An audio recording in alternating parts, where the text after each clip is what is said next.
Okay, so last lecture से कोई doubt?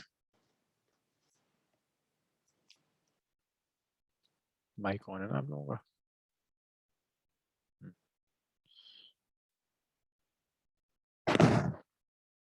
Work energy in power असीम।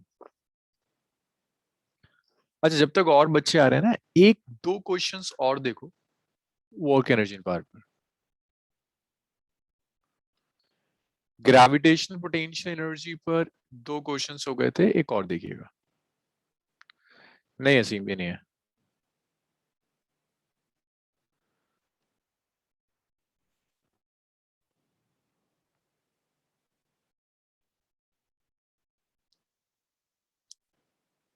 देखिए, वर्क एनर्जी इन पावर पर एक और टाइप का क्वेश्चन आता है, जैसे होगा ये ग्रेविटेशनल पोटेंशियल एनर्जी से रिलेटेड। उसने ऐसे दिया आपको कि एक block given a rectangular, mass of the block is m, height of the block is h। कहता है ब्लॉक को इस पोजीशन से, ये हाइट है और ये लेंथ है, और ये फिर इसको आप ब्रेथ कह दो,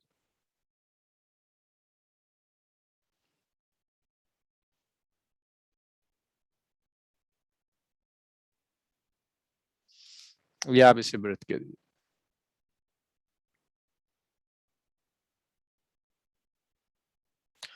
वो कह रहा है इस पोजीशन से इस ब्लॉक को कुछ इस पोजीशन तक रख दिया, ऐसे रख दिया इसको।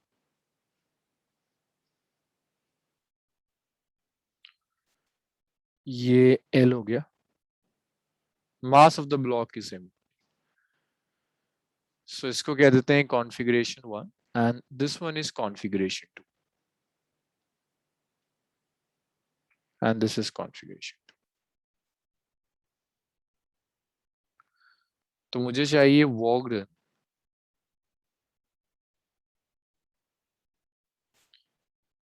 In carrying block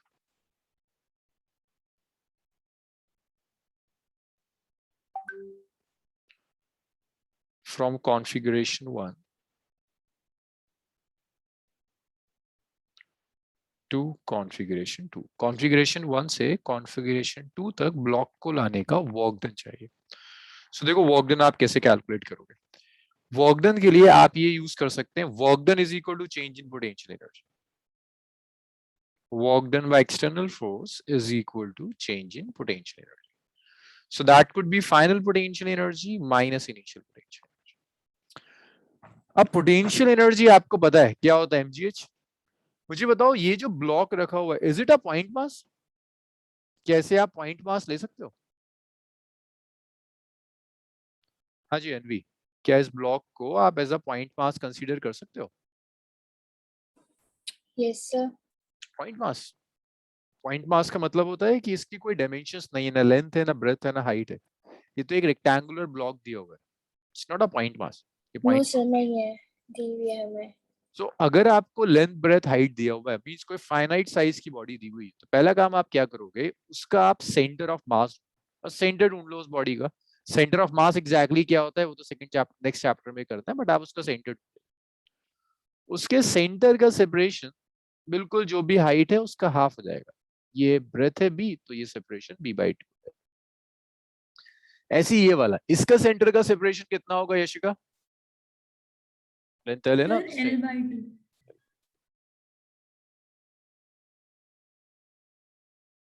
this will be L by 2। अब आप पोटेंशियल एनर्जी कैलकुलेट करने के लिए आप जो टर्म यूज करते थे mgh, वो जो h है वो सेंटर से हाइट है। उन्हीं बताओगे मुझे u2 कितना होगा?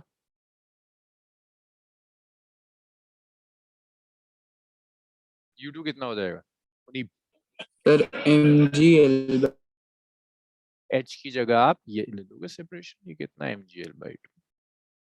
u1 कितना हो जाएगा mgb बाई 2। सो आपने यहां से mgl को mg बाई 2 कॉमन ले लिया, सो दैट्स l माइनस। सो ये भी आपको याद रखना है, कैसे भी आप कैलकुलेट कर सकते हो। Work done is change in potential energy, इतना लिख। सर आप ये सेंटर वाला कॉन्सेप्ट फिर से बता सकते हैं? देखो इसे कहते हैं concept of centre of mass, although centre of mass next chapter में, लेकिन हम यहाँ भी यूज कर लेते हैं। अगर आपको वो कोई बॉडी दे रहा है जो पॉइंट मास नहीं है, कोई ऐसी बॉडी थी जिसका फाइनाइट शेप और साइज है, तो आप उस बॉडी को उसके सेंटर ऑफ मास से रिप्लेस कर दीजिए। तो अगर आपको एक रेक्टेंगुलर दिया है जिसकी ब्रेथ बी है, तो रेक्टेंगल को आप उसके सेंटर से रिप्लेस कर दीजिए। सेंटर जो सेपरेशन होगा दैट विल बी v/2। इसी तरह से ये दिया था, इसको सेंटर से रिप्लेस कर दीजिए। टोटल लेंथ अब ये वाली तो l है ना, तो सेंटर सेपरेशन कितना होगा l/2। सो यहाँ पोटेंशियल एनर्जी होगी mgb/2 और यहाँ पोटेंशियल एनर्जी mg/2। बेसिकली करा कि मैंने इस पूरे रेक्टेंगल को एक पॉइंट से रिप्लेस कर दिया, जिस पॉइंट की height from the ground is b/2। इस पूरे ब्लॉक को एक पॉइंट से रिप्लेस कर दिया, उस पॉइंट की height from the ground is l/2। तो mg/2 minus mgb/2 mg/2 l/2। बताइए हुआ इतना? Yes, sir. अब इसके बाद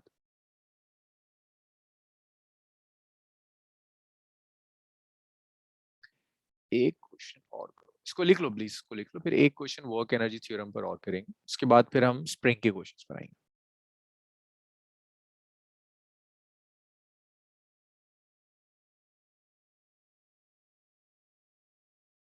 इतना लिख लो, एक न्यूमेरिकल और करते हैं। अच्छा एक चीज और, जब हम लॉस ऑफ मोशन कर रहे थे तो मैंने कहा था आपके स्कूल एग्जाम्स की वजह से मैं कुछ कुछ न्यूमेरिकल स्किप कर रहा हूँ, तो इसीलिए मैंने एक क्लास बढ़ा दी है कि after completing work energy and power, loss of motion में जो टाइप ऑफ न्यूमेरिकल्स मिस हुए थे कि थोड़ा स्पीड अप करना था, वो टाइप ऑफ न्यूमेरिकल्स हम दोबारा करें।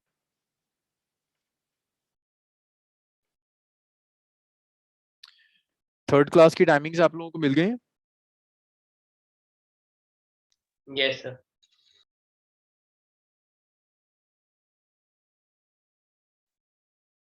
सो ट्यूटोरियल आपका मे बी वीकेंड्स में शिफ्ट हो जाए, ट्यूटोरियल रहेगा, ट्यूटोरियल खत्म नहीं होगा। ट्यूटोरियल आपका एक और ट्यूटोरियल की क्लास ऐड हो जाएगी। सो 3 theory lectures plus 1 tutorial. Sir यहाँ पे वर्क डन नेगेटिव आएगा ना क्यों? सर? मतलब L तो B से कम है ना? वेरी गुड, नेगेटिव आएगा, बिल्कुल बिल्कुल नेगेटिव आएगा।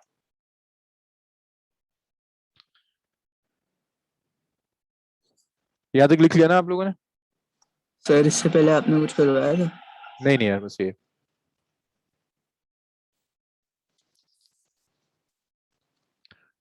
चलो एक क्वेश्चन और है, एक और देखो। अब ये लॉज ऑफ मोशन में ना बिल्कुल हमने न्यूमेरिकल्स का स्टैंडर्ड गिरा दिया था, अब इसको धीरे धीरे उठाते हैं।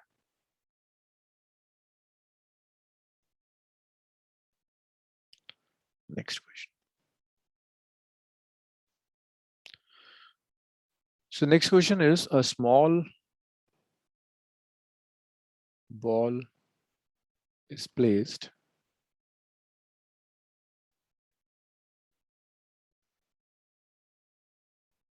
at the top of a smooth hemispherical wedge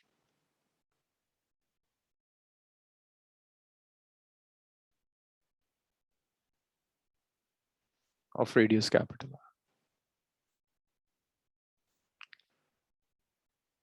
If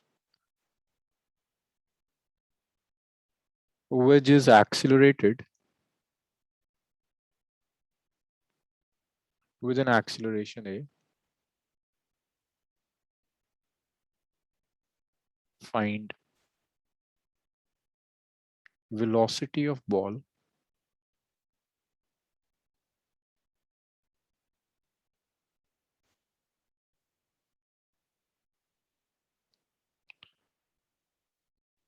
relative to wedge as shown in figure.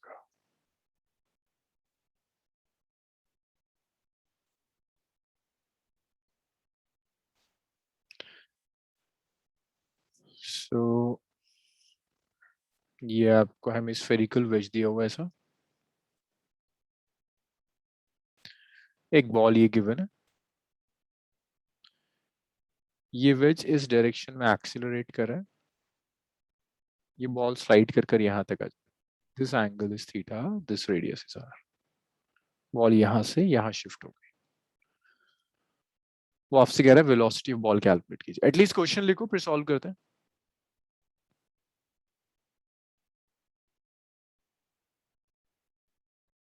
इतना लिखिए।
क्वेश्चन लिख लिया आप लोगों ने?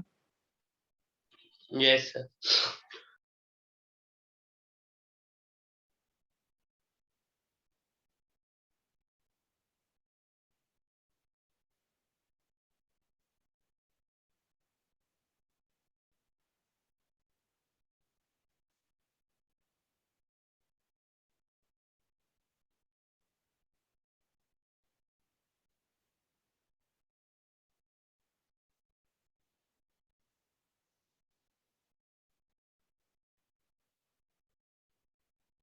सो देखिए, ये बॉल यहां से यहां आ गई, कह रहे हैं इसकी वेलोसिटी क्या होगी। पहले ये बॉल रेस्ट में थी, सो ये आप वर्क एनर्जी थ्योरम से कैलकुलेट कर सकते हैं। मुझे बताओ कि अगर ये बॉल पोजीशन 1 से उठकर पोजीशन 2 तक आ रही है, तो कौन कौन सी फोर्सेस हैं जो बॉल पर एक्ट कर रही हैं?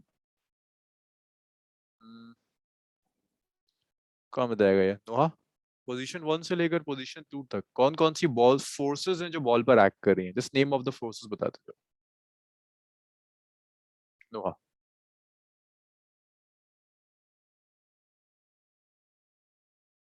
दिविन, मुझे बताओगे पोजीशन 1 टू पोजीशन 2 कितनी फोर्सेस एक्ट कर रही हैं? सर 2। कौन कौन सी फोर्सेस हैं 2? सर ग्रेविटी और रेजिस्टिव फोर्स। ग्रेविटी और रेजिस्टिव फोर्स। रेजिस्टिव फोर्स कौन सी? पर्टिकुलर नाम बताओ। एक तो ग्रेविटेशनल फोर्स एक्ट कर रही है, वेट, जिसकी वजह से ये 1 से 2 आ गई, और भी एक फोर्स एक्ट कर रही है, वो किस डायरेक्शन में एक्सीलरेट कर रहा है? दिव्यांशु, तुम बताओगे कौन सी और फोर्स एक्ट कर सकती है जब 1 से ये 2 पोजीशन पर आ जाए?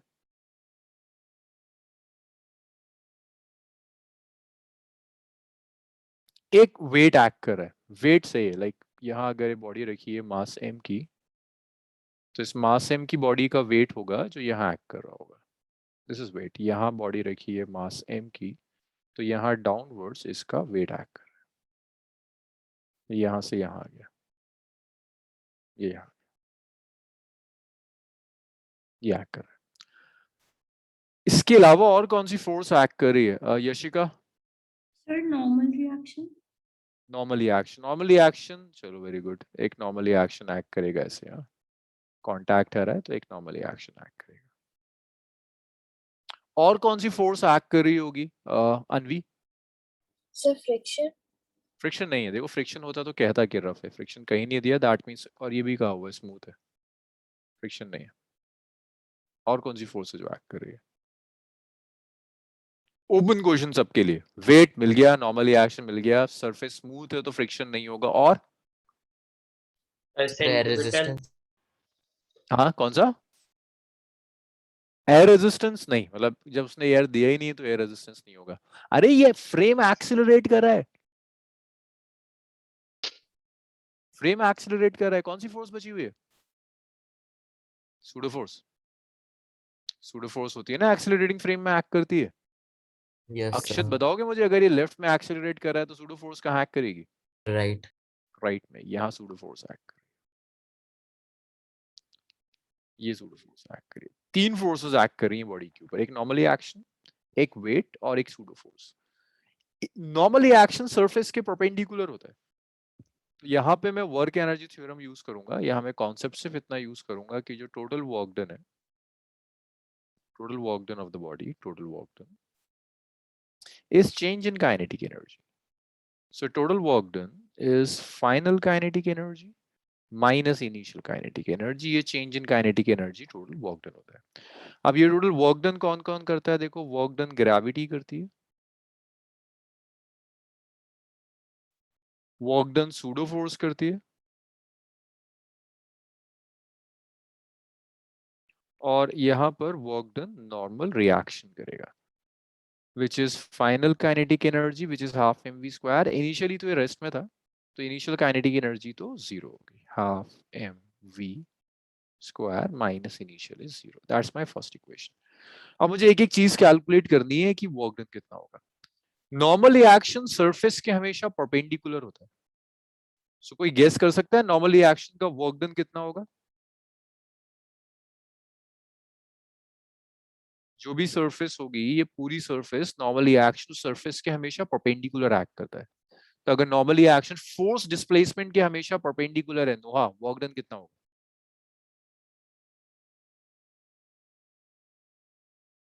कौन क्लास में नहीं हुआ अभी?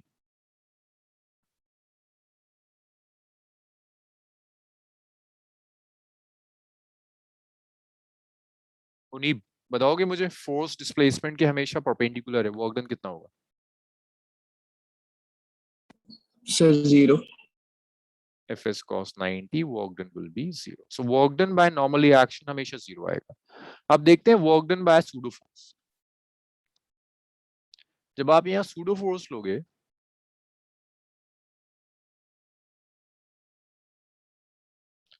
pseudo force x axis के लॉन्ग एक्ट करे, तो मुझे निकालना होगा कि इसने x axis के लॉन्ग कितना डिस्प्लेसमेंट कवर किया। सो यहाँ से यहाँ आ गया, this is the displacement along x axis. It's a right angle triangle. The radius of the right angle triangle is r and this angle is theta. This is perpendicular. This x is perpendicular in this right angle triangle. मुझे कोई बता सकता है x की value क्या होगी? पहले तो मैं work done by pseudo force लिख देता हूँ इन terms of x। Pseudo force भी पॉजिटिव x एक्सिस के लॉन्ग एक्ट कर रही है। यहां से यहां आने तक बॉडी ने डिस्प्लेसमेंट भी x एक्सिस के लॉन्ग कवर किया, एंगल इज 0 डिग्री। तो आप लिख सकते हो work done by pseudo force is Fs cos 0, F is ma, displacement is x, cos 0 is 1. That's equation number 3. Okay ना, कोई नहीं, you can use your chat room ना, चैट रूम यूज कर लीजिए, MAX हो गया। अब इसके बाद देखो यहां से लेकर यहां तक वर्टिकल के अलोंग इसने कुछ डिस्प्लेसमेंट कवर किया होगा, and this displacement is, let's say that displacement is y axis के अलोंग ग्रेविटेशनल फोर्स एक्ट कर रही है, तो ये वर्क डन ग्रेविटेशनल फोर्स का होगा। तो जब आप वर्क डन बाय ग्रेविटी लोगे तो ये होता है Fs cos थीटा। सो देखो gravitational force is mg, displacement जो कवर कर रहा है दैट्स y, कॉस ऑफ, देखिए वेट भी नीचे एक्ट कर रहा है, y भी डाउनवर्ड्स है, तो angle is 0 degree, mgy cos 0, so that is mgy only. That's equation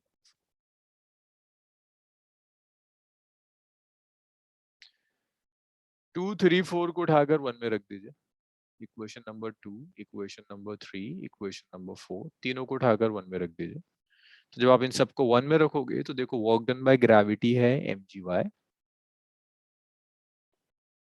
work done by pseudo force है max, work done bye normally action है 0, half mv square.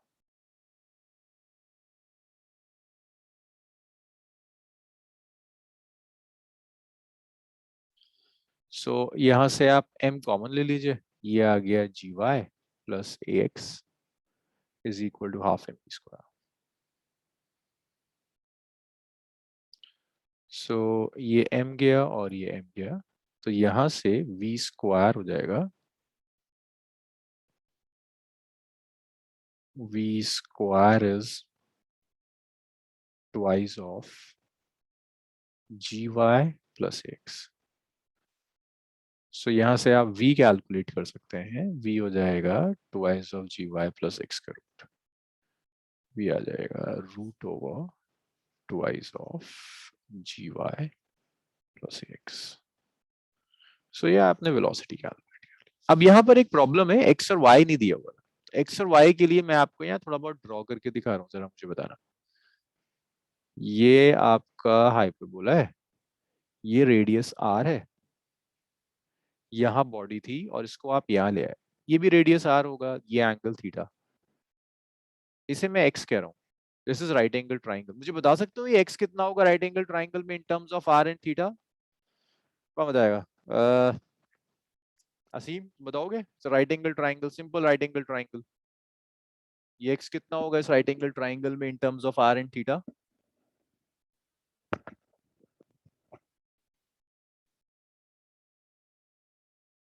वाह, एक्स कितना होगा in terms of R and theta? No, आप chat room use कीजिए।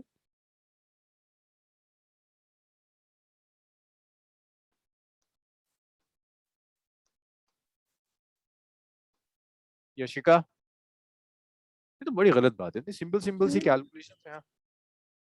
R sin theta is equal are to sine theta ना, it's right angle triangle में perpendicular है ये।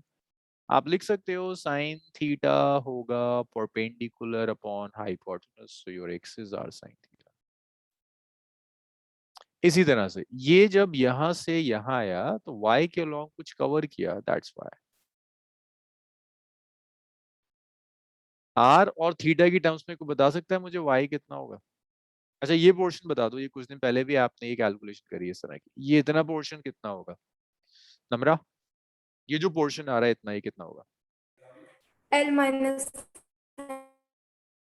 ये पोर्शन होगा r cos थीटा, बेस है। M. तो आप लिख सकते हो y होगा, देखो टोटल r था ना, r में से r cos थीटा सब्ट्रैक्ट कर दो, r minus r cos theta, ये y है और ये x हो गया। आप सब्स्टिट्यूट कर सकते हैं वैल्यूज तो भी आ जाएगा। चलिए इसे लिखना शुरू कीजिए। अगर आप इसे विदाउट वर्क एनर्जी थ्योरम करने बैठ जाओ ना, इट टेक्स बहुत टाइम ले जाएगा ये आपका। इतना लिखिए और मुझे डाउट्स बताइए इसमें, जहां जहां आप अटक रहे हैं दोबारा पूछिए, वी कैन डिस्कस, लेकिन प्लीज लिखना शुरू कीजिए। उनीब वही है। सर सूडो फोर्स वाले में थोड़ा। देखो सूडो फोर्स कहाँ एक्ट करती है, जिस डायरेक्शन में आपका फ्रेम एक्सेलरेट करेगा ना उसकी ऑपोजिट डायरेक्शन में सूडो फोर्स कहती है। And pseudo force is simply mass of the body multiplied by acceleration of the frame. अब देखो सूडो फोर्स एक्स एक्सिस के अलॉन्ग एक्ट कर रही है, तो सूडो फोर्स का वर्क डन, जो डिस्प्लेसमेंट होगा वो भी एक्स एक्सिस वाला डिस्प्लेसमेंट लेंगे, क्योंकि वाई एक्सिस के डिस्प्लेसमेंट के तो सूडो फोर्स परपेंडिकुलर, सिर्फ एक्स वाला लोगे। तो सूडो फोर्स और एक्स के अलॉन्ग दोनों डिस्प्लेसमेंट पैरेलल, इसलिए work done by pseudo force है F S cos 0, F pseudo force है एम ए, एस डिस्प्लेसमेंट है एक्स। हाँ नहीं अभी कुछ हुआ इसमें? सर तो फिर कब यूज करना होता है इसको और कब नहीं करना होता? जब भी आप किसी ऐसे फ्रेम के ऊपर हो जो फ्रेम एक्सेलरेट कर रहा है, तो आप हमेशा सूडो फोर्स लेंगे, सूडो फोर्स का वर्क डन लेंगे हमेशा। अगर ये हेमिस्फेयर एक्सेलरेट नहीं करता तो सूडो फोर्स नहीं आती, बट ये हेमिस्फेयर एक्सेलरेट कर रहा है इसलिए सूडो फोर्स आएगी। और आपकी ऑब्जेक्ट ऑन द हेमिस्फेयर रखिए, एक्सेलरेटिंग फ्रेम पे रखिए, तो सूडो फोर्स जरूर आएगी। ठीक मुनीब? यस अच्छा मुझे बताओ, अगर यहाँ वेलोसिटी कांस्टेंट होती तो सूडो फोर्स आती? No sir. सर एक्सेलरेशन नहीं होती। Very good. देवन, क्लियर है सारे पार्ट्स इसके?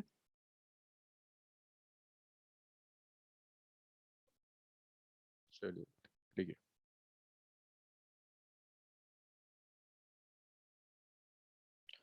असीम 3 मार्कर क्वेश्चंस होते हैं इसमें।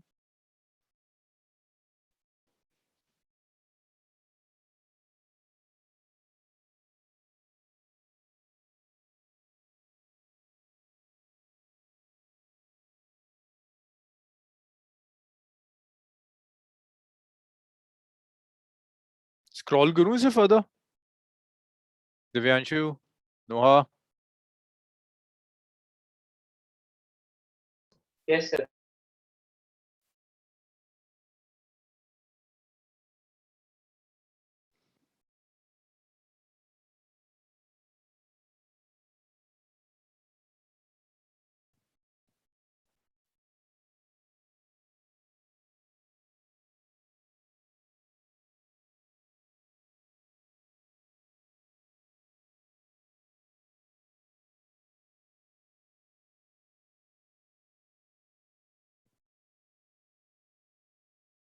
हाँ थोड़ा लेंदी है। कौन सा वाला पार्ट देवेन? ये y और x कैसे कैलकुलेट किया? देखिए it's a right angle triangle. हाँ देखिए it's a right angle triangle. हाँ बॉडी यहां से उठकर यहां तक आ गई, सो इसने x के लॉन्ग जो भी कवर किया उसे मैंने x कह दिया। इस x को कैलकुलेट करने के लिए मैंने क्या किया, यहाँ पर एक परपेंडिकुलर ड्रॉप कर दिया। ठीक है, तो आप लिख सकते हैं sine theta is perpendicular upon hypotenuse. तो साइन थीटा को मैंने x बाय r रख दिया, x आ गया r साइन थीटा। ठीक है सीम, आप इसे ज्वाइन कर लीजिए उसके साथ साथ, है ना। बताइए देवन, हुआ है ना। अब y के लॉन्ग देखो, ये y है ना, और ये जो टोटल है ये r है। तो मैंने क्या किया, राइट एंगल ट्राइंगल से इतना कैलकुलेट कर लिया। राइट एंगल ट्राइंगल में ये बेस है, बेस क्या होता है, आर कॉस थीटा।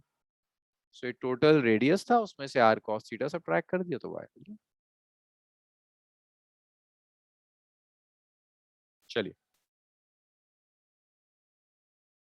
से कुछ छोटे छोटे टाइप के क्वेश्चंस थे जो वर्क एनर्जी थ्योरम पे मैंने उस टाइम मिस किए थे, ये कंप्लीट हो गया।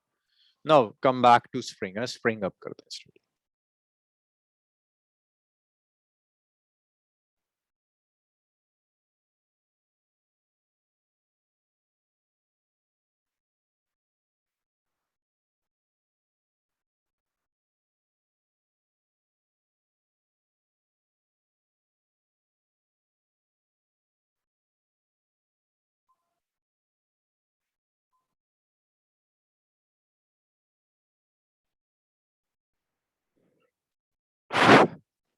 नेक्स्ट है क्या, ये लिख लिया इतना सबने?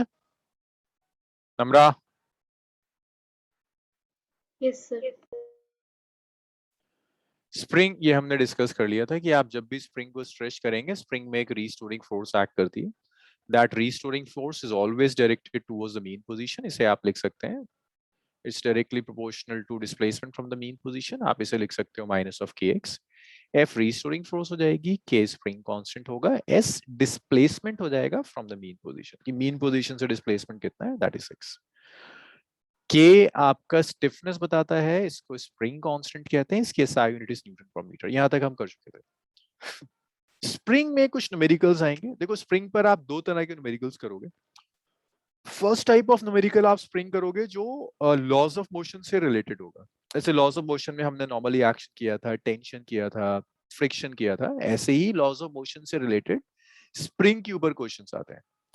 फिर आप स्प्रिंग को यूज कर कर क्वेश्चंस करोगे जिसे आप वर्क एनर्जी थ्योरम से रिलेट कर सकते हो। सो पहले आपका एफबीडी जो आपने लॉज ऑफ मोशन में किया था उससे रिलेटेड कुछ क्वेश्चंस देखो स्प्रिंग। जैसे एक क्वेश्चन,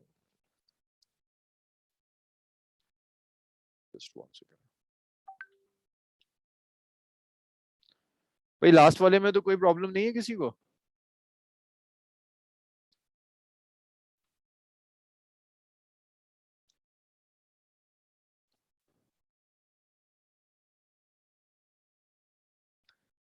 जैसे ये देखो स्प्रिंग में एक क्वेश्चन है,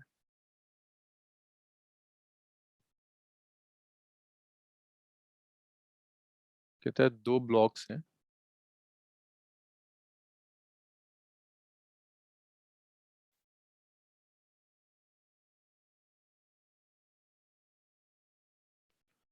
are connected by a spring. दो ब्लॉक्स हैं, आपने इन्हें स्प्रिंग से कनेक्ट किया हुआ है। The combination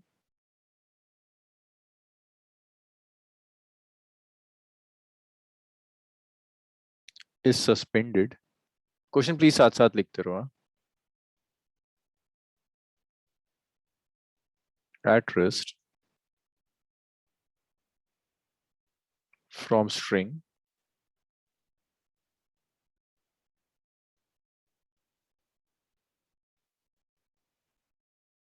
attached to the ceiling.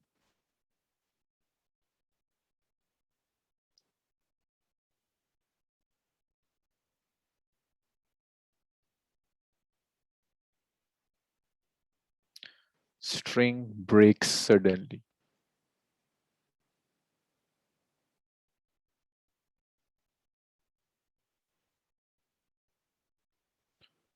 immediately after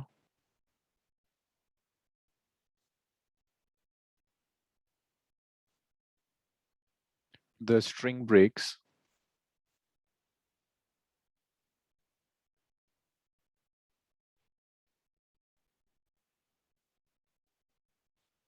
what is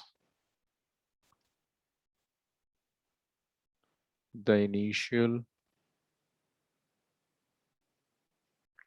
downward acceleration of upper block of mass 2m? So ये आपको दिया हुआ है, दिस इज स्ट्रिंग, स्ट्रिंग से एक 2m मास कनेक्टेड है, इस 2m मास से एक स्प्रिंग कनेक्टेड है, और स्प्रिंग के दूसरे एंड से दूसरा मास m कनेक्टेड है. This is the question. Question लिखिए, फिर साथ में सॉल्व करते हैं.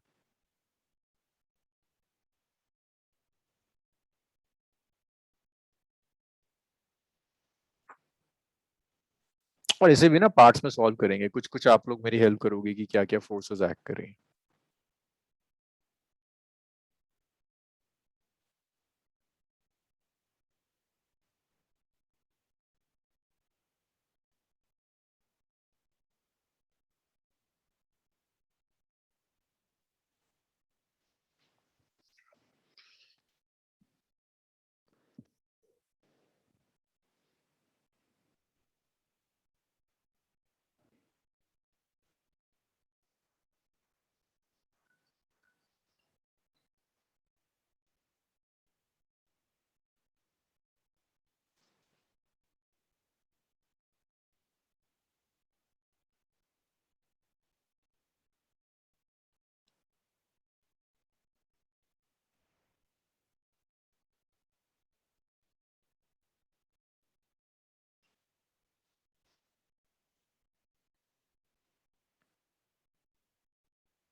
ना लिख लिया आप लोगों ने? यशिका क्वेश्चन नोट किया? Yes, sir. ओके.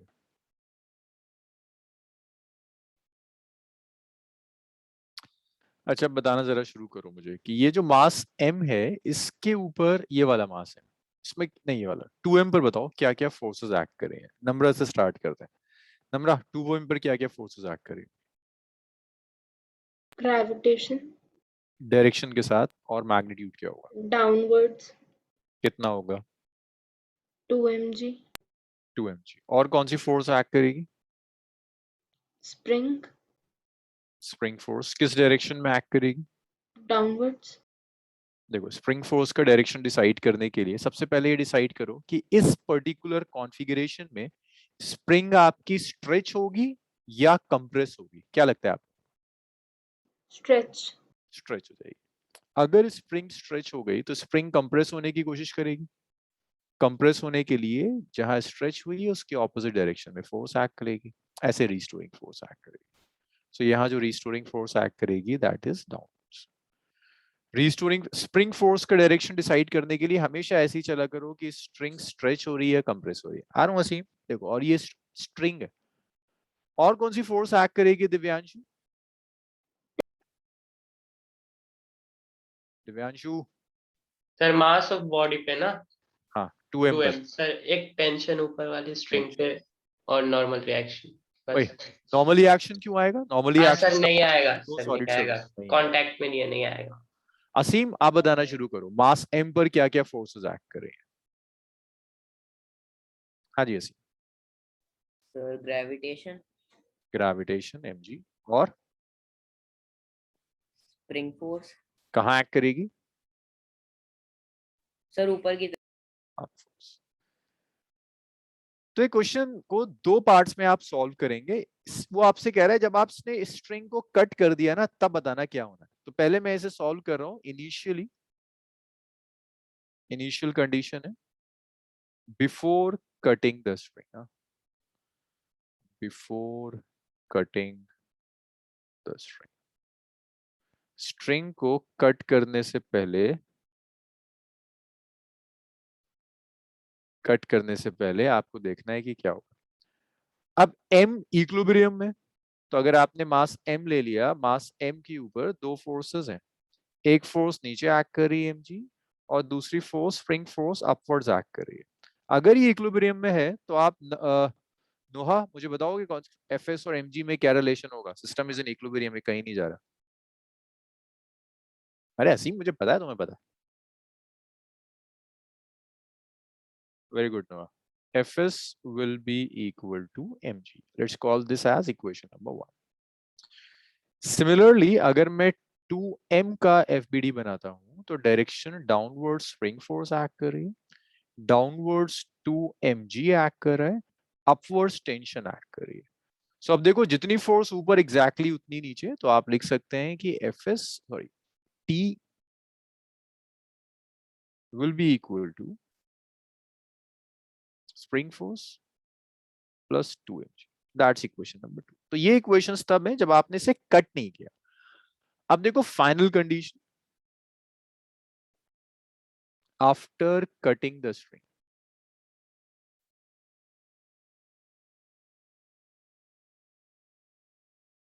स्ट्रिंग को कट करने के बाद एग्जैक्टली क्या होगा? तो जब आप स्ट्रिंग को कट कर देते हो, सो ये 2m है भाई, स्ट्रिंग को कट कर दिया तो स्ट्रिंग खत्म हो गई, टेंशन जीरो हो गई।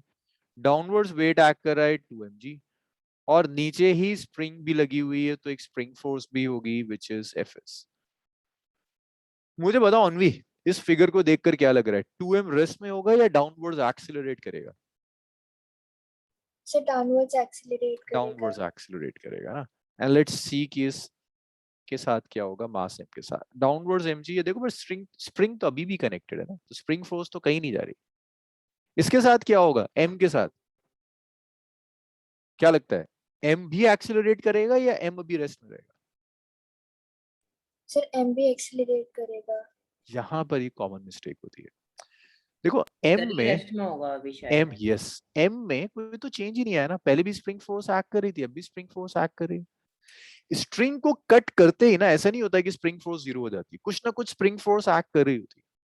तो इस ये वाला जो मास m है ना, जस्ट आफ्टर जब आपने स्ट्रिंग को कट किया है, स्प्रिंग फोर्स जीरो नहीं हुई, तो ये जो मास m होगा ये अब भी ऐसा ही होगा, डाउनवर्ड्स mg एक्ट कर रहा होगा, अपवर्ड स्प्रिंग फोर्स एक्ट कर रही होगी, ये अब भी इक्विलिब्रियम में होगा। ये मैं कह रहा हूं जस्ट वो इंस्टेंट जब आपने स्ट्रिंग को कट किया है, कुछ टाइम के बाद स्प्रिंग फोर्स जीरो हो जाएगी, ये दोनों एक्सीलरेट करने लगेंगे, बट जिस इंस्टेंट पर आपने कट किया उस पर ऐसे होगा। 2m बताओ मुझे, 2m तो देखो नीचे a एक्सीलरेशन से जाएगा, डाउनवर्ड्स 2mg एक्ट कर रहा है, डाउनवर्ड स्प्रिंग फोर्स एक्ट कर रही है। अगर मैं इक्वेशंस लिखना शुरू करूं तो आप ऐसे लिखोगे 2mg plus spring force is equal to 2m। आप 3 को 4 में रख दीजिए, तो जब आप 3 को 4 में रख देंगे so will get 2mg, spring force को आपने लिख दिया mg is equal to 2ma, तो आपने लिख दिया 3mg is equal to 2ma। 3mg is equal to 2ma. So m will cancel this m. आप यहाँ से a acceleration को लिख सकते हो, that this is 3g divided by 2n. So ये acceleration हो जिस acceleration से नीचे जाएगा 3g by 2. चलिए इसको लिखना शुरू कीजिए और सॉल्व करते करते जहां डाउट्स आ रहे हैं फिर बताइए। कुछ एक दो क्वेश्चंस और हैं स्प्रिंग पे जो आपको कंफ्यूज कर सकते हैं, उनको भी डिस्कस करते हैं।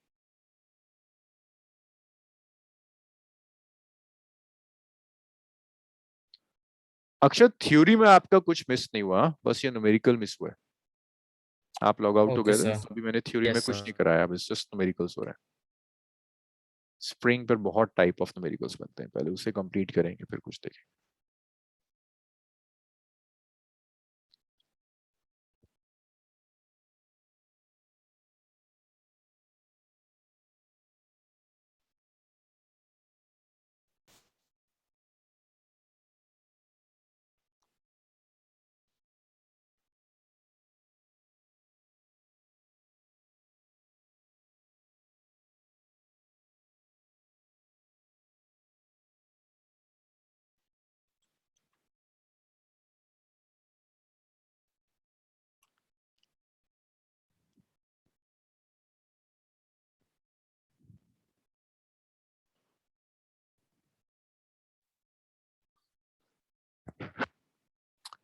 दिव्यन क्लियर है ये?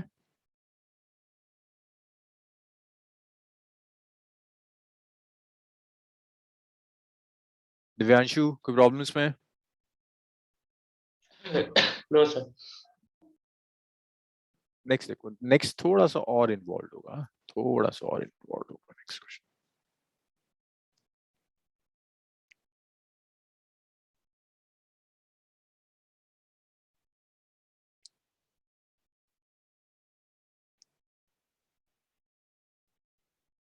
यस देवन, जस्ट 1 सेकेंड। यशिका नोट कर लिया? स्क्रॉल करूं से? Yes.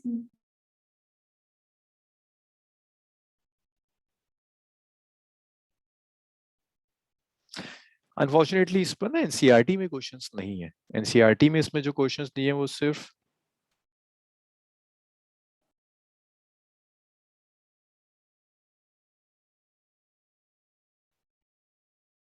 कंजर्वेशन ऑफ एनर्जी से।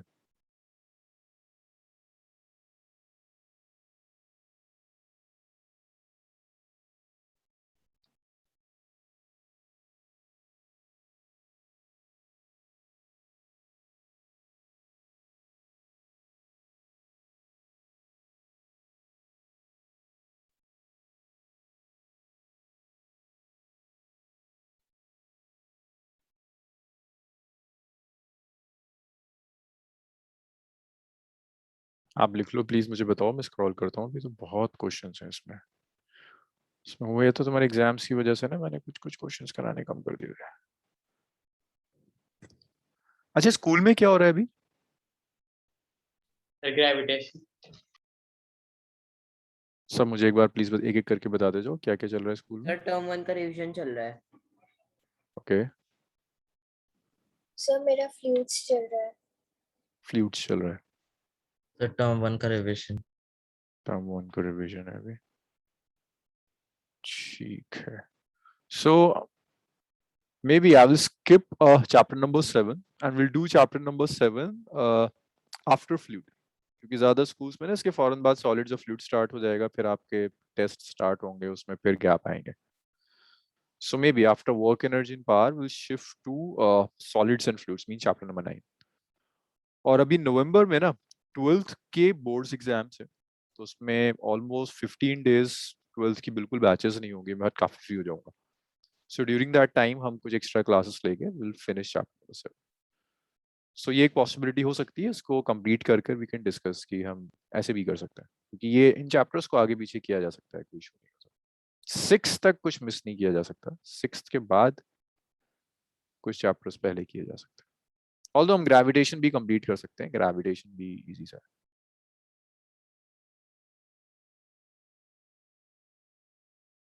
Think over it. हाँ, अभी तो है, अभी एक दिन के लिए क्लास और है, उसमें हम डिस्कस करते हैं। ये लिख लिया?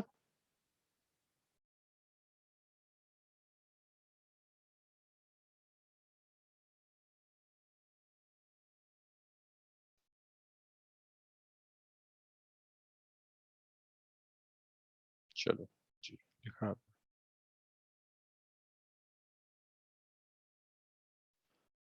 अपवर्ड्स में क्या, स्प्रिंग फोर्स अपवर्ड्स में कब एक्ट करेगी देवन, ये पूछ रहे हैं आप?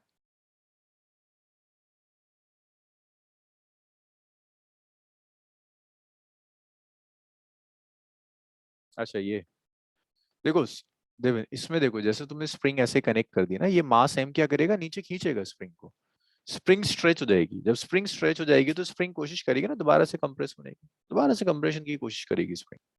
तो कंप्रेशन के चक्कर में जो स्प्रिंग फोर्स होगी वो एक ऊपर एक्ट करेगी, एक नीचे एक्ट करेगी, ऐसे स्प्रिंग फोर्स एक्ट करेगी। अगर आपने स्ट्रेच कर दिया ना तो स्प्रिंग कोशिश करेगी कंप्रेस होने की, तो ऐसे स्प्रिंग फोर्स आ जाएगी।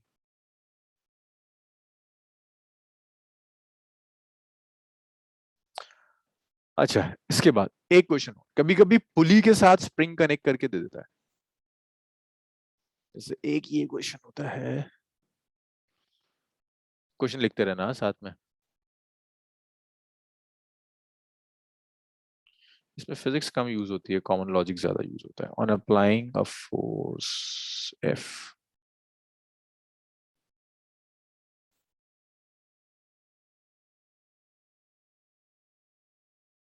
a point P is displaced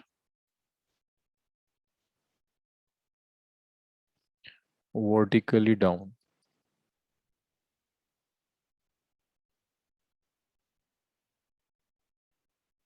by Y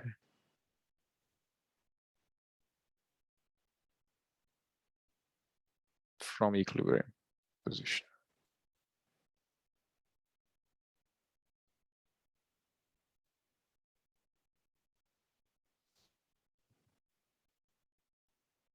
Find force F in terms of force constant K of spring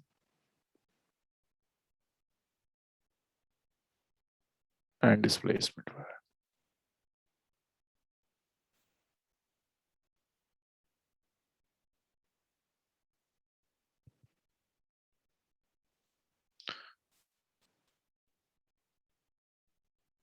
ये एक स्प्रिंग है, दो तरह से देता है क्वेश्चन ना, दो तरह से आया हुआ है। एक ये स्प्रिंग है, इस स्प्रिंग से उसने एक पुली कनेक्ट कर दिया और इस पुली को ऐसे ले जाकर ना यहाँ एक फिक्स सपोर्ट से लगा दिया और इसे पुल कर रहा है with the force this sir point displacement for के बाद क्या लिखना है आपने? For cases A and B, cases A and B, एक ये केस है और दूसरे केस में उसने ऐसे कर कर तो ये लगाया पुली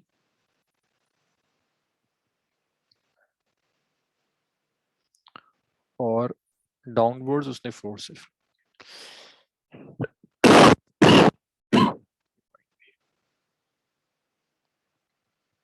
दिस इज बी।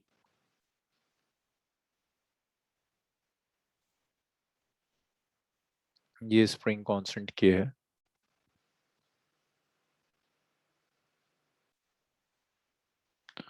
और ये भी स्प्रिंग कांस्टेंट के है।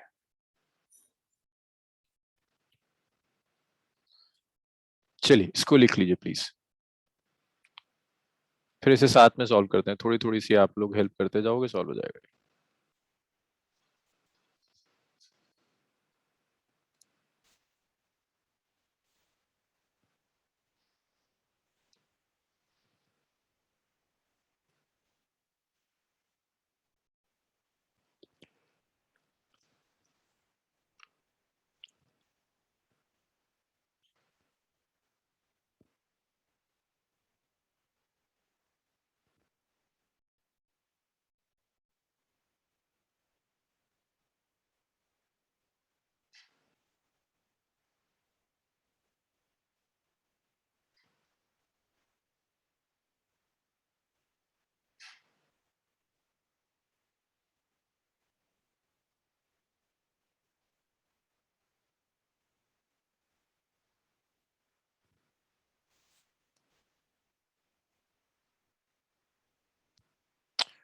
क्वेश्चन नोट किया आप लोगों ने?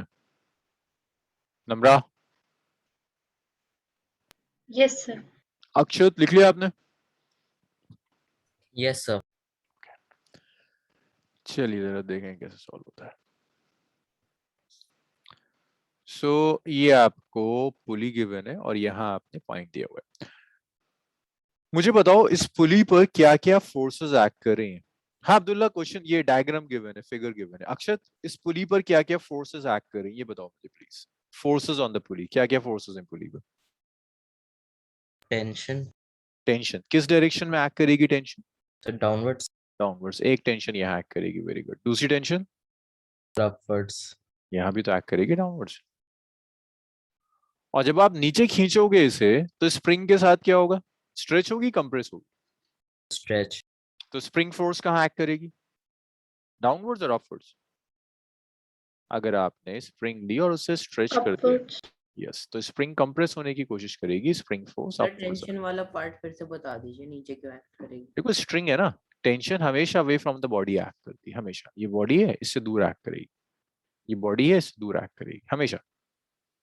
स्प्रिंग फोर्स को एक्सटेंशन और कंप्रेशन से डिसाइड करना होता है, बट टेंशन की टेंशन ही नहीं है, टेंशन हमेशा बॉडी से दूर एक्ट करेगी।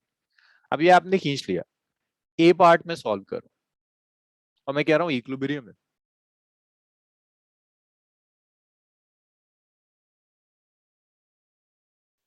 In equilibrium. सो ये इसमें कौन मेरी हेल्प करेगा? इसमें नोहा मेरी हेल्प करेगी। नोहा, ये इक्विलिब्रियम में कौन कौन सी फोर्सेस किस किस को बैलेंस कर रही हैं? इक्वेशन बता दो नोहा मुझे। एक फोर्स ऊपर दिख रही है, दो नीचे दिख रही है, the system is in equilibrium. ठीक है सीम। टी नहीं होगा, देखो अपवर्ड्स क्या एक्ट कर रही है? Spring force. डाउनवर्ड्स दो टेंशन एक्ट कर रही है, तो 2T होगा ना। तो आप लिख सकते हो कि स्प्रिंग फोर्स जो होगा that will be equal to 2T। That's my first equation. बताइए ये क्लियर है?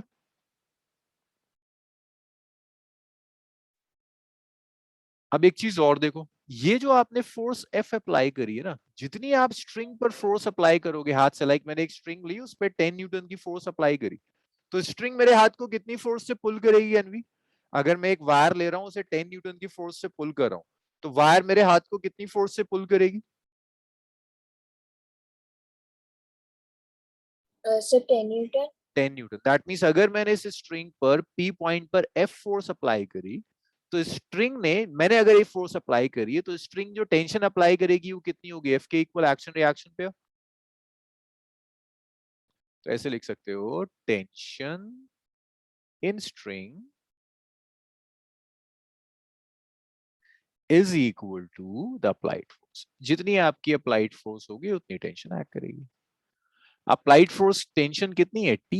अप्लाइड फोर्स कितनी है? F। ये हो गया, ये जो आपने फोर्स अप्लाई करी है P पॉइंट पर, दैट इज F। अब आप एक काम कर सकते हैं, 2 को 1 पे रख दीजिए।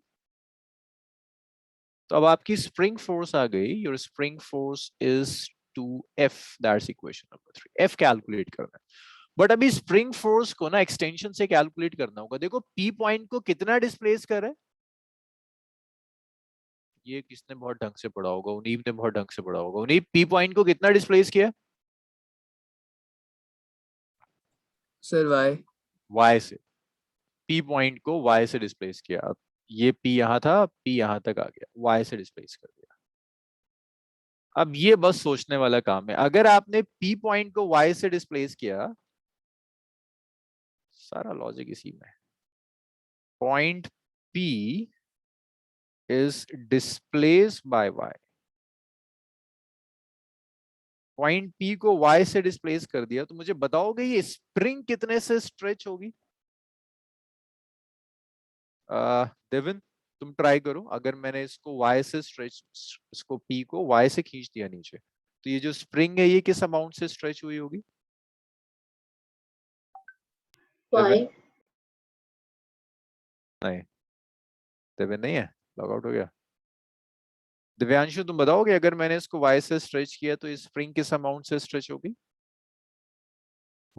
एक्सटेंशन पूछ रहा हूँ नोहा, मैं कह रहा हूँ इसको मैंने मान लीजिए 5 मीटर से खींच दिया, तो स्प्रिंग कितने से स्ट्रेच हुई होगी, ये पूछ रहा हूँ। 5 होनी चाहिए। 5 नहीं होनी चाहिए। देखिए सुनिए, अगर आपने इसे Y से नीचे खींचा, तो होगा क्या? ये Y जो है ये इस स्ट्रिंग में लेफ्ट और राइट दोनों में डिवाइड होगा। तो Y जब दोनों साइड में डिवाइड होगा, तो लेफ्ट में जाएगा y/2 और राइट में भी जाएगा y/2। तो ये जो स्प्रिंग है ये एक्चुअल में y/2 अमाउंट से स्ट्रेच होगी। मैं दोबारा कह रहा हूँ, अगर आपने इसे खींचा ना यहाँ, तो जितना भी आपने इसे नीचे खींचा है वो दोनों तरफ से जाएगा। y/2 यहाँ डिवाइड होगा, y/2 लेफ्ट में डिवाइड होगा, तो पूरा सिस्टम y/2 से नीचे आएगा। स्प्रिंग भी y/2 से स्ट्रेच होगा। Spring will stretch by y/2। Spring will stretch by y/2। Spring y/2 से स्ट्रेच हो जाएगी। तो अगर स्प्रिंग y/2 से स्ट्रेच हुई, Fs स्प्रिंग फोर्स कितनी होगी नम्रा? Y, अरे स्प्रिंग फोर्स y क्यों हो जाएगी? अक्षत स्प्रिंग फोर्स कितनी होगी यार? Restoring force in spring. Extension दे दिया मैंने, फोर्स कितनी होगी अक्षत?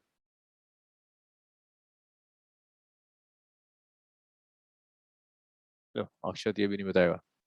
असीम तुम बताओ एफएस कितना होगा, स्प्रिंग फोर्स कितनी होगी?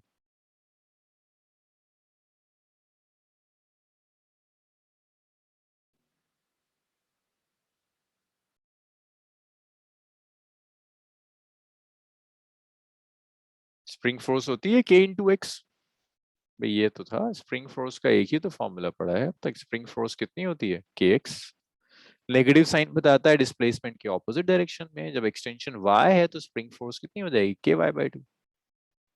तब आप एक काम कर सकते हो, ये आया यहाँ तक इक्वेशन नंबर 4 तक। अब आप 4 को 3 में रख दीजिए। तो एफ एस आ गया K Y by two is equal to F. Calculate क्या करवा रहा है आपसे? फोर्स एफ पूछ रहा है। तो देखो आपकी फोर्स एफ कितनी हो जाएगी? This is equal to 2f। तो आपकी फोर्स एफ हो जाएगी जी, के कांस्टेंट होता है, के वाई बाय 4। इतनी फोर्स अप्लाई करोगे आप फर्स्ट केस में, तब जाकर स्प्रिंग स्ट्रेच होती है। इतना लिखिए और मुझे बताते जाइए जहां जहां डाउट्स है। अनवी क्लियर है ये? Yes, sir.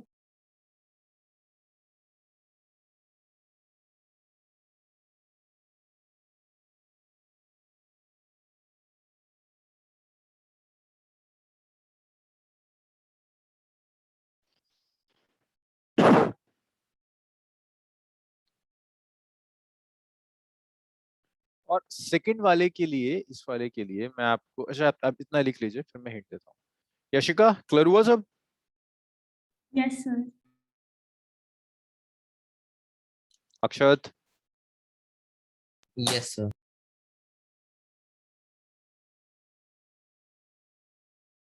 स्प्रिंग बहुत इंपॉर्टेंट चीज है और इस पे बहुत वेराइटीज आती हैं। अब्दुल्ला मंडे, फ्राइडे और वेडनेसडे क्या टाइम फाइनल किया है आप लोगों ने? निष्कर्ष ने वेडनेसडे का आपको भेजा होगा ना कि ये क्लास एक्सटेंड हुई है। किसी को याद है वेडनेसडे का टाइम क्या है? The 7th, I think. 7। So Aseem Monday और फ्राइडे 3:15 3:45 से लेकर 5:20 तक। मंडे और फ्राइडे है ये 3:45 से लेकर 5:20 लिख लीजिए। और वेडनेसडे Sir, 7:15 7:30, sir. 7:15 से कर लेंगे, थोड़ा सा जल्दी कर लेंगे। और वेडनेसडे 7:15 से मैं भिजवा दूंगा टाइमिंग्स आपको। Okay sir.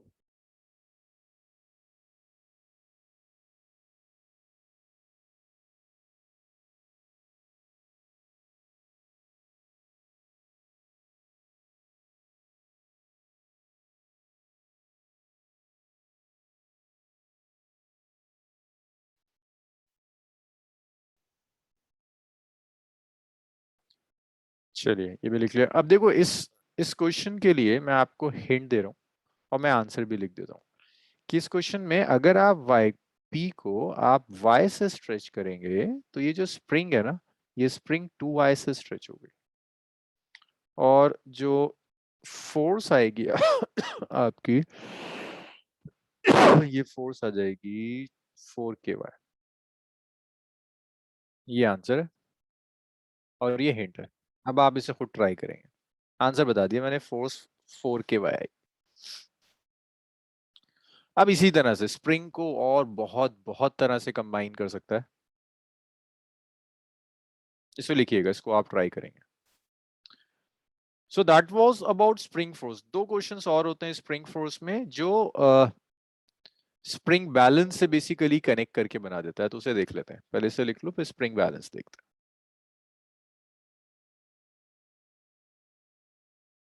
ये नोट कर लिया नम्रा, असीम?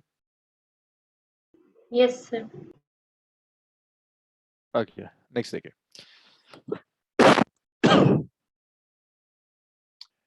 रीडिंग ऑफ स्प्रिंग बैलेंस पूछता है।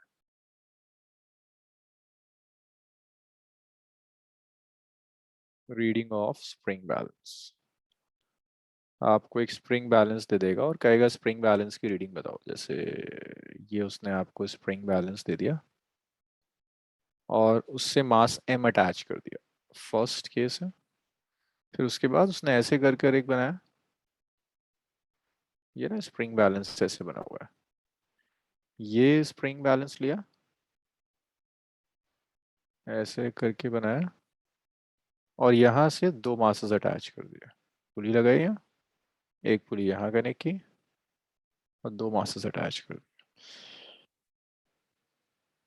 ये भी m और ये भी m। कह रहा है दोनों केसेस में स्प्रिंग बैलेंस की रीडिंग बताओ। सो इसमें एक चीज याद रखिएगा, स्प्रिंग बैलेंस की जो रीडिंग होती है ना, that reading of spring balance is equal to the restoring force developed in it. Reading of spring balance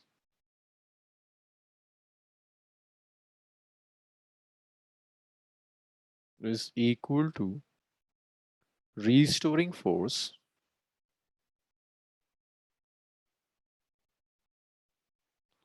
developed in it.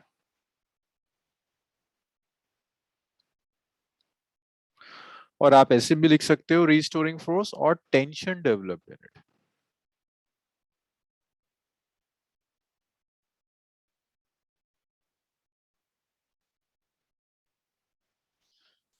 हाँ, लेकिन आपको x नहीं पता ना, तो m की टर्म्स में कुछ आना चाहिए।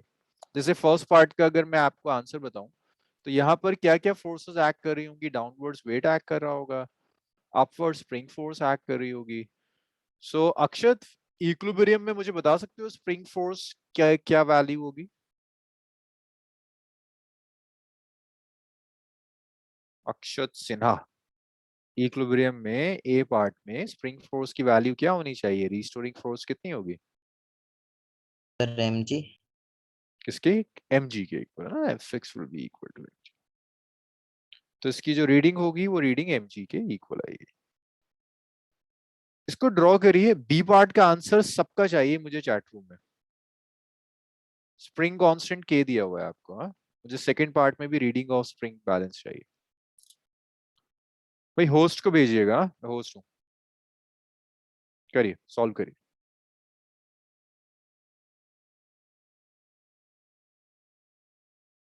नहीं अब्दुल्ला, गलत आ रहा है।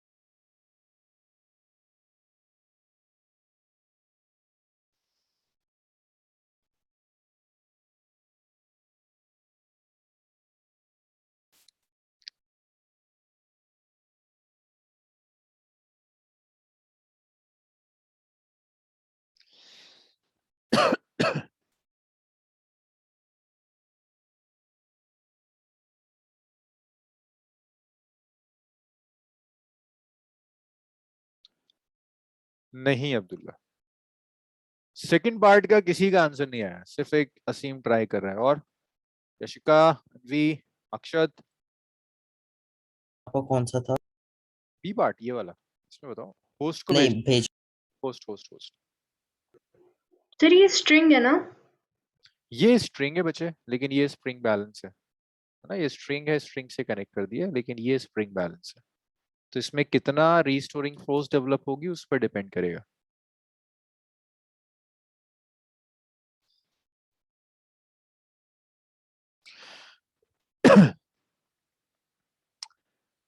अनवी थोड़ी सी गड़बड़ है बच्चे, थोड़ी सी गड़बड़ है। नहीं अब्दुल्ला, कुछ ठीक कर रहे हो असीम, कुछ ठीक कर रहे हो, ये अभी गड़बड़ घोटाला बहुत है। सर ये एक आंसर जो एक आंसर लिखा हुआ है। ए का आंसर लिखा हुआ है F is equal to mg, B का आंसर चाहिए।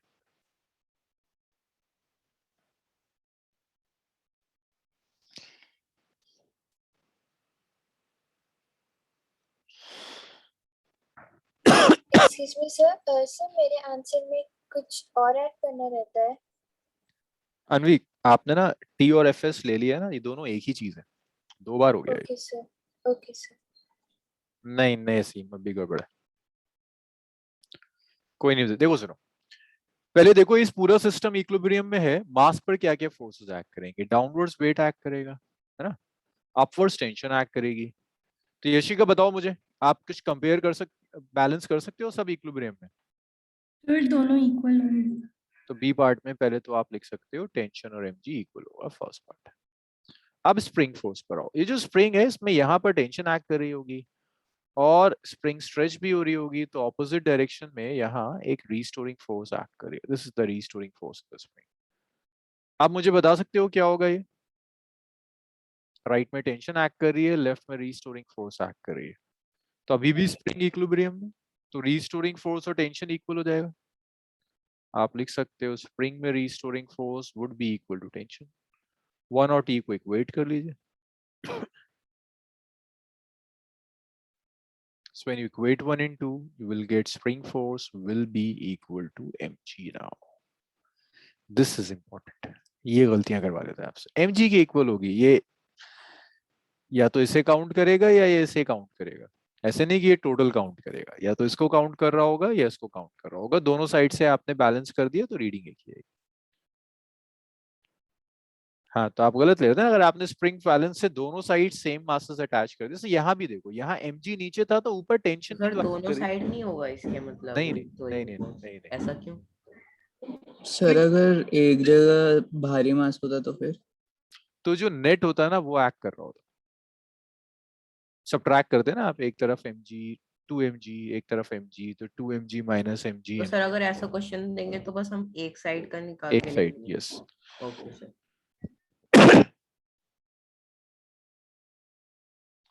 सो ये फोर्सेस वो थे, ये सारे न्यूमेरिकल्स होते जहां पर स्प्रिंग फोर्स को एज अ नॉर्मल फोर्स ले। अब नेक्स्ट टाइप ऑफ क्वेश्चंस में आप वर्क डन लोगे, work done due to spring force. Spring force का वर्क डन क्या होगा वो हमें कैलकुलेट करना है। इतना लिख लो प्लीज, जब लिख लो तो मुझे बताओ। अब नेक्स्ट आते हैं, work done due to a spring force लेंगे।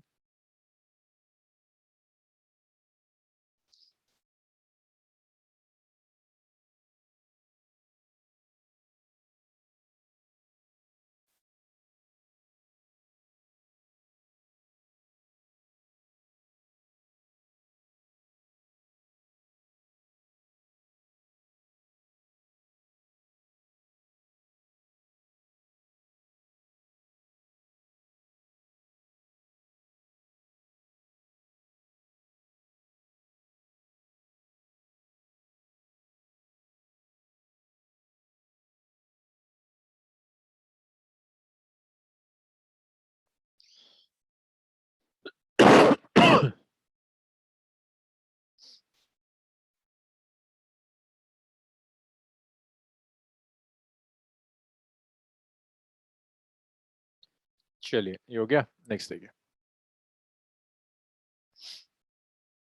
अब देखो work done by spring force, next theory.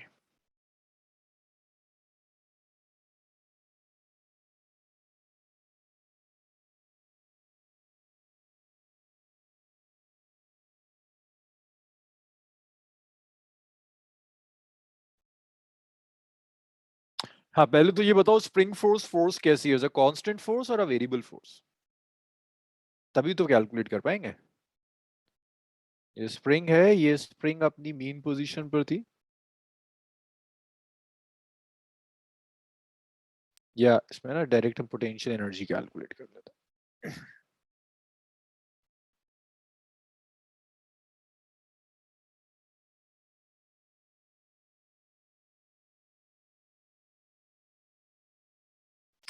ये मेन पोजीशन पर थी, आपने स्प्रिंग को स्ट्रेच कर दिया, आप इसको स्ट्रेच करके यहां तक ले जाते हो, आपने इसे स्ट्रेच कर दिया बाय सम अमाउंट x।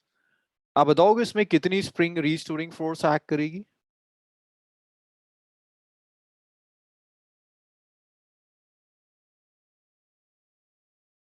हाँ जी, इसमें कितनी रीस्टोरिंग फोर्स एक्ट कर रही हो, कोई बताया मुझे?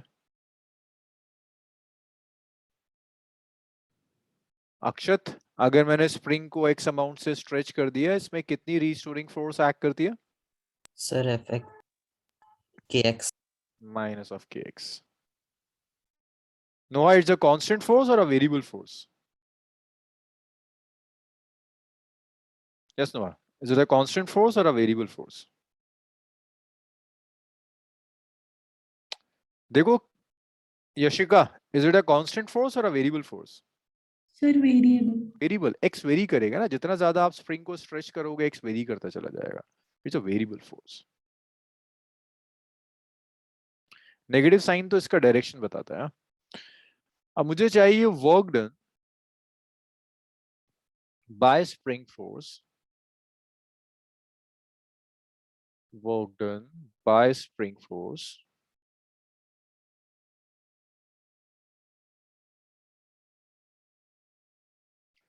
in stretching spring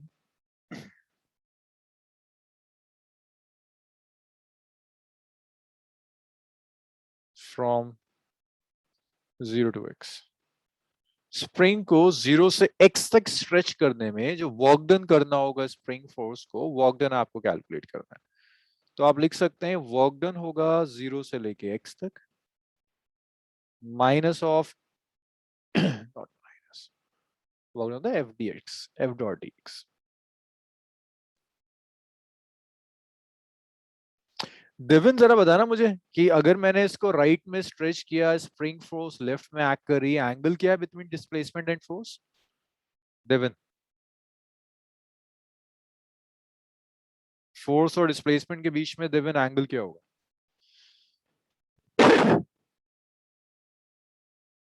180 डिग्री है ना. Force and displacement are in opposite direction.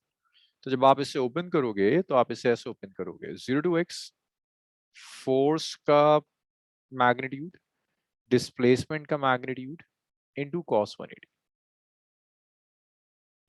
अच्छा, अब एक बात और बताओ, 0 से लेकर x तक फोर्स का मैग्नीट्यूड कितना है यशिका? मैग्नीट्यूड ऑफ फोर्स कितना है? Minus kx. माइनस साइन तो डायरेक्शन बता रहा है, मैग्नीट्यूड कितना होगा? Kx. kx only, dx. और cos 180 इज -1, तो एक नेगेटिव साइन आ जाएगा. सो ये वर्क डन आ गया, देखो माइनस ऑफ k तो अलग चला गया, ये आ गया 0 से लेकर x तक x dx.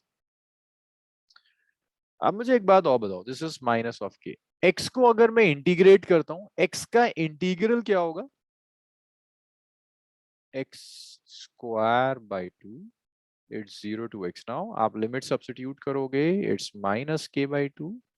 It's x square minus 0 square. So ये वर्क डन आ गया, work done is minus of k by 2 x square. This is work done by the spring force. ये स्प्रिंग फोर्स का वर्क. अच्छा, spring force कैसी force है? Is it an internal force और an external force? ये कौन बताएगा मुझे? नोहा, आप बताओगे? स्प्रिंग फोर्स कैसी फोर्स है, इंटरनल एक्सटर्नल? किसी ने बताया? कौन बोला? सीम? सर पता नहीं, शायद इंटरनल है. शायद इंटरनल है. नोहा, क्या लगता है, is it an internal force और an external force, spring force?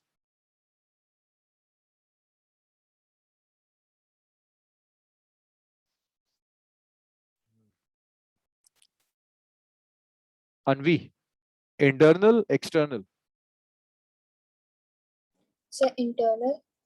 Internal force ना. अरे तो स्प्रिंग अप्लाई कर रही है, स्प्रिंग सिस्टम का पार्ट है. सिस्टम का पार्ट जो फोर्स अप्लाई करता है वो फोर्स इंटरनल होती है. It's an internal force minus of half k square. अब आपकी जो पोटेंशियल, अब इसी तरह से अगर मैं आपसे कहता work done by spring force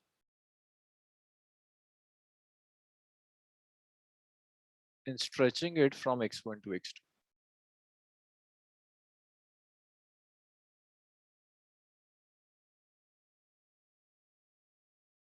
अगर x1 से x2 तक इसे स्ट्रेच किया जाए तो work done by spring force क्या होगा? ये होगा माइनस k बाई 2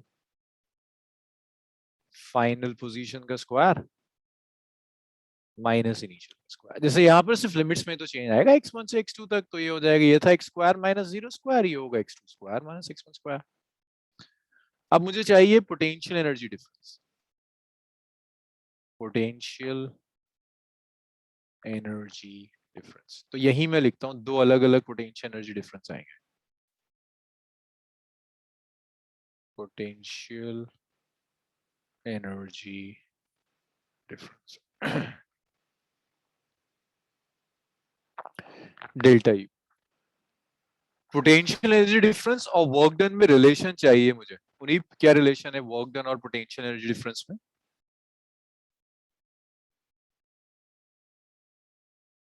हाँ जी उन्हीं, वर्क डन और पोटेंशियल एनर्जी डिफरेंस में रिलेशन क्या है? Sir work done change in potential. Negative of potential energy is negative of work done by spring force. So minus of minus k by 2x square. So that is k by 2x square.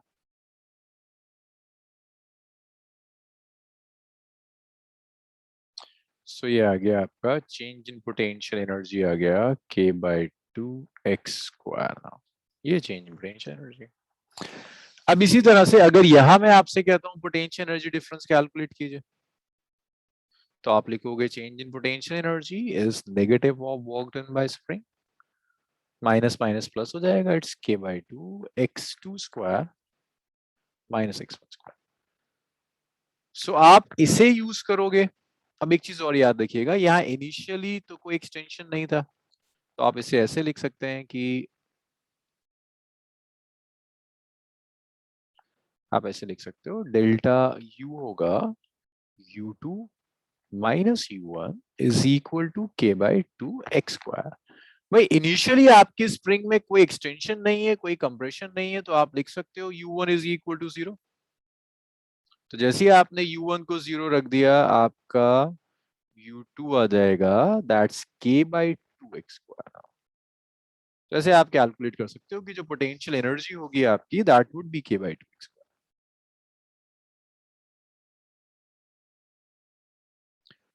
सो ये फर्क है, देखो यहाँ initially ना आपकी spring unstretched थी। अगर spring unstretched है तो कोई रीस्टोरिंग फोर्स नहीं आएगी, कोई पोटेंशियल एनर्जी नहीं होगी, पोटेंशियल एनर्जी वुड बी 0।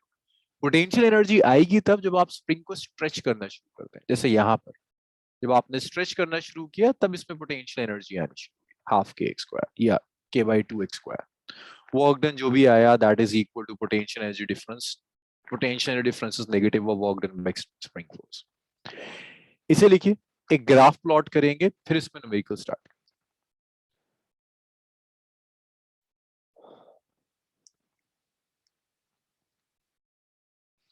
सभी आपका बहुत ज्यादा मिस हुआ, इसीलिए मैं आपको ज्यादा परेशान नहीं कर रहा आज। मैं वेट कर रहा हूँ कि ये टॉपिक कंप्लीट हो।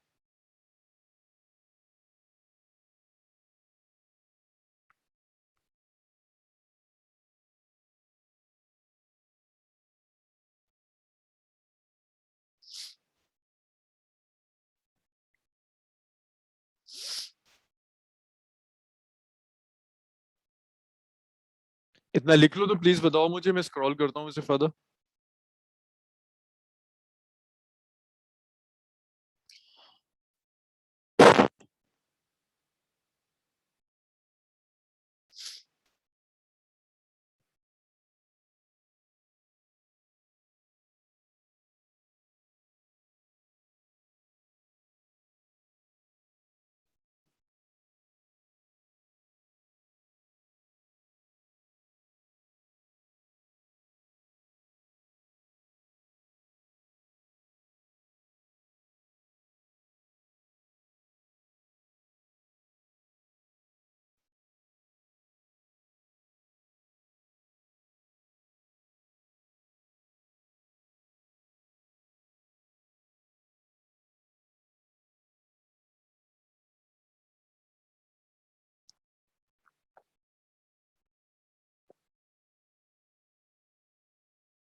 हाँ देवन, पोटेंशियल डिफरेंस को आप negative of work done by internal force कह सकते हैं।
चलिए इतना हो गया।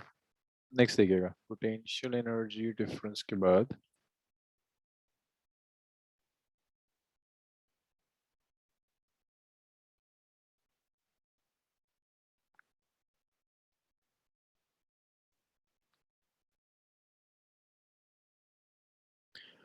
अब इसमें क्वेश्चन, अच्छा एक काम, एक चीज और मुझे बताओ, जैसे ये एक स्प्रिंग है, ये स्प्रिंग ना स्ट्रेच करी है मैंने ना कंप्रेस करी है, एक्स की वैल्यू कितनी होगी यशिका? ना स्ट्रेच किया है ना कंप्रेस किया है, एक्स कितना होगा? 0. पोटेंशियल एनर्जी कितनी होगी? Yes Yashika, X is 0। हाँ, तो पोटेंशियल एनर्जी कितनी आएगी? 0। Potential energy half K X square होती है, so this is known as mean position. Mean position पर पोटेंशियल एनर्जी 0 होगी। अब आपने स्प्रिंग को एक मैक्सिमम वैल्यू तक आप स्ट्रेच करके ले गए, यहां तक ले गए, आपने इसको जो स्ट्रेच किया वो मैक्सिमम है, एलोंगेशन दिया जिसे हम ए कहते हैं, तो इस पॉइंट को एक्सट्रीम पोजीशन कहते हैं।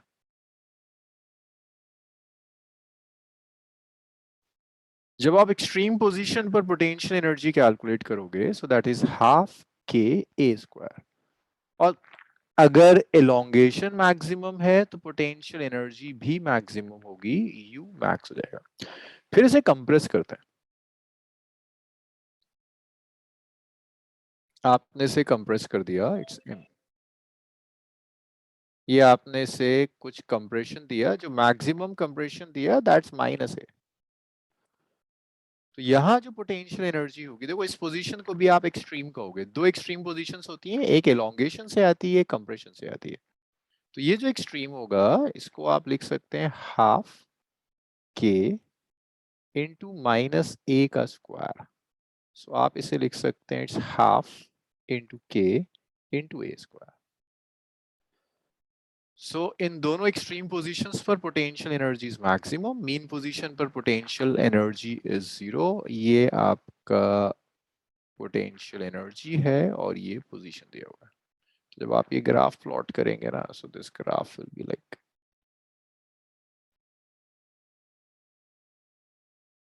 ये जाएगा, ये आपकी मीन पोजीशन है x इक्वल टू 0, ये आपकी एक एक्सट्रीम पोजीशन है which is x equal to minus A, ये आपकी दूसरी एक्सट्रीम पोजीशन है x equal to plus A. और ये पैराबोलिक ग्राफ इसलिए है क्योंकि u और x में जो रिलेशन है that is quadratic, relation quadratic है तो ग्राफ आपका पैराबोलिक, इसे भी लिखिएगा। भाई ये जो मैंने टाइमिंग थोड़ी सी 15 मिनट्स पीछे करी है, इसमें किसी को कोई प्रॉब्लम तो नहीं आ रही ना? 3:45 से कोई इश्यू तो नहीं है?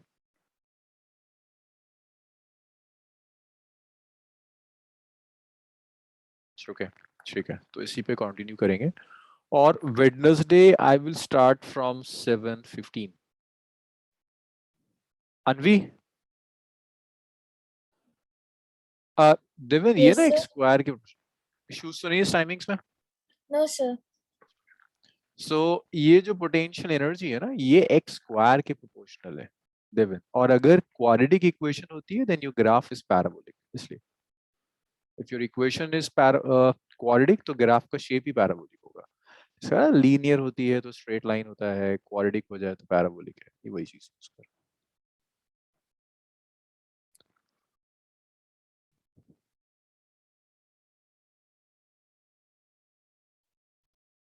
So, आज तो सारा टाइम इसके न्यूमेरिकल्स में निकल गया। नेक्स्ट क्लास में भी बहुत टाइम जाएगा न्यूमेरिकल्स में। अब जो नेक्स्ट क्लास के न्यूमेरिकल्स होंगे उसमें स्प्रिंग में कुछ आप यूज करेंगे न्यूमेरिकल्स स्प्रिंग के ऊपर जब वर्क डन से रिलेट कर कर आएगा। अभी तो सारे question spring force, spring constant से रिलेटेड थे, फोर्स से रिलेटेड थे। आज अब जो आएंगे वो सारे के सारे work done of a spring से related.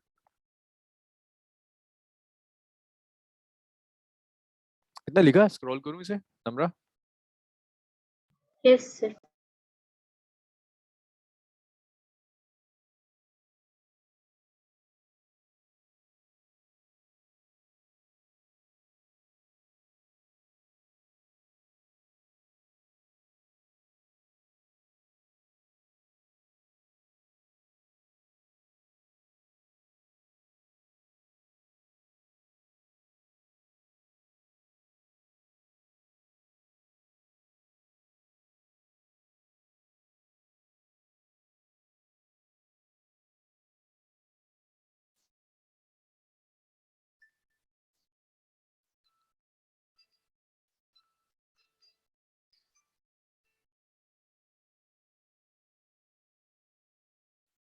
Okay, so let's stop here. Wednesday 7:15 इसी को कंटिन्यू करेंगे। So we have now 3 classes, Monday, Wednesday and Friday. और Saturday और Sunday में से किसी एक दिन हम आपको ट्यूटोरियल शिफ्ट करते हैं। तो 3 थ्योरी + 1 ट्यूटोरियल। चलो।